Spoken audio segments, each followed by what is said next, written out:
ഭൂഗോളത്തിന്റെ സ്പന്ദനം എവിടെയാണെന്ന് Kottarakkara town UP. സ്കൂളിലെ കുട്ടികളോട് ചോദിച്ചാൽ ഉത്തരം പുസ്തകത്തിലെന്നായിരിക്കും. സ്കൂളിൽ സ്ഥാപിച്ച ഭൂമിയുടെ ആകൃതിയിലുള്ള പുസ്തകപ്പുര കണ്ടാൽ അങ്ങനെയേ പറയാനാകൂ.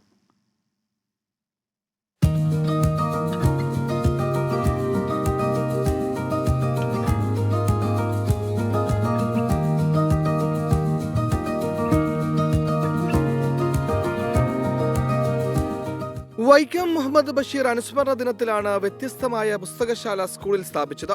കുട്ടികളിൽ വായനാശീലം വളർത്തുക എന്ന ലക്ഷ്യത്തോടെയായിരുന്നു പുതിയ പരീക്ഷണം.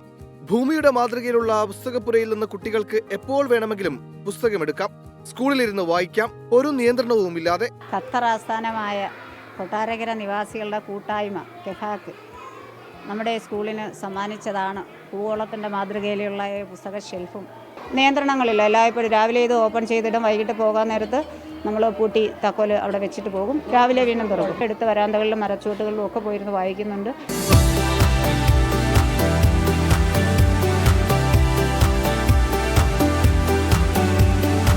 പുതിയ പരീക്ഷണത്തോട് കുട്ടികൾക്ക് മികച്ച അഭിപ്രായമാണെന്നും കുട്ടികളുടെ വായനാശീലം മെച്ചപ്പെട്ടെന്നും അധ്യാപകർ പറയുന്നു. പുതിയ പുസ്തകപ്പുരയെക്കുറിച്ച് കുട്ടികൾക്ക് എന്ത് പറയാനുണ്ടെന്ന് നോക്കാം. നല്ല ലൈബ്രറിയാ ഉണ്ട്. ഖത്തർ ആസ്ഥാനമായുള്ള കൊട്ടാരക്കര നിവാസികളുടെ കൂട്ടായ്മയായ കെഫാക്കാണ് ഭൂഗോളത്തിന്റെ ആകൃതിയുള്ള പുസ്തക അലമാര സമ്മാനിച്ചത്. ഒപ്പം 100 പുസ്തകങ്ങളും. 24 കൊട്ടാരക്കര.